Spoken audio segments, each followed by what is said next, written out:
आज मैं इस वीडियो के माध्यम से बांकीपुर के तमाम जनता को बधाई देना चाहता हूं, साथ ही साथ धन्यवाद देना चाहता हूं कि उन्होंने आदरणीय प्रशांत किशोर जी को चुन करके विधानसभा पहुंचाया है। मैं धन्यवाद क्यों देना चाहता हूं, उन्होंने जी ये जो काम किया है, आदरणीय प्रशांत किशोर जी को चुनकर के जो विधानसभा पहुंचाया है ना, इससे केवल बांकीपुर विधानसभा का भलाई सुनिश्चित नहीं हो पाएगा, बल्कि पूरे बिहार का सुनिश्चित हो पाएगा। मैं आपको बता दूं कि बिहार की जो राजनीति जाति के इर्द गिर्द घूमती रहती थी, मैं आपको बता दूं कि बिहार आजादी के बाद भारत का एक ऐसा राज्य बना और पहला ऐसा राज्य बना जिसने बिहार विधानसभा में बिल पास करके जातिगत जनगणना करवाता है और बाकायदा इसका डेटा भी रिलीज करता है। तो मैं ये कहना चाहता हूं इस वीडियो के माध्यम से कि जो बिहार की राजनीति जाति के इर्द गिर्द घूमती रहती थी, कहीं न कहीं अब बिहार विधानसभा के नेताओं को जातीय समीकरण से हट करके कहीं न कहीं रियल मुद्दों पे बात करना पड़ेगा, पलायन पे बात करना पड़ेगा, बेरोजगारी पे बात करना पड़ेगा, गरीबी जैसे वास्तविक मुद्दों पे बात करना पड़ेगा। और ये जो बांकीपुर विधानसभा सीट से प्रशांत किशोर जी जीत करके विधानसभा गए हैं ना, कहीं न कहीं बिहार की राजनीति में एक बड़ा बदलाव की ओर इशारा करता है। मैं ऐसा क्यों कह रहा हूं, क्योंकि बांकीपुर का इतिहास ये कहता है कि 1995 से भाजपा यहां से लगातार जीतती आई थी और वर्तमान समय में ये सीट भाजपा के राष्ट्रीय अध्यक्ष नितिन नवीन जी का ये सीट था। तो ऐसे में इतनी बड़ी सीट अगर भाजपा नहीं बचा पाई, तो ऐसे में ये किसी बड़े राजनीतिक बदलाव की ओर इशारा नहीं करता तो और क्या है। मैं आपको बता दूं कि 2025 बिहार विधानसभा चुनाव के बाद कई लोग जन स्वराज के परफॉर्मेंस पे शक कर रहे थे, जन स्वराज के नेता प्रशांत किशोर जी को टारगेट कर रहे थे, ट्रोल कर रहे थे, उन्हें नौसिखिए तक कह रहे थे।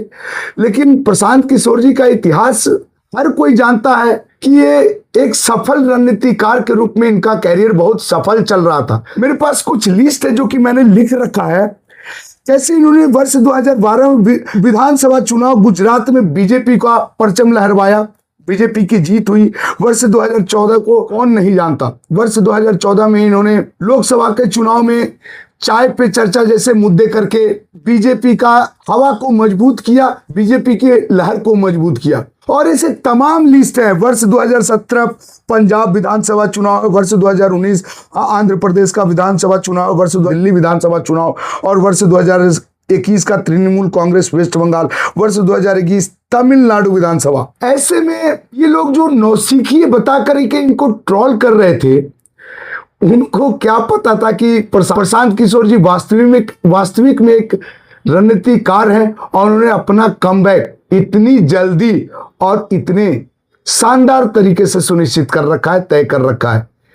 ये बांकीपुर विधानसभा सीट कोई आम सीट नहीं थी। मैंने आपको पहले ही बताया कि वर्तमान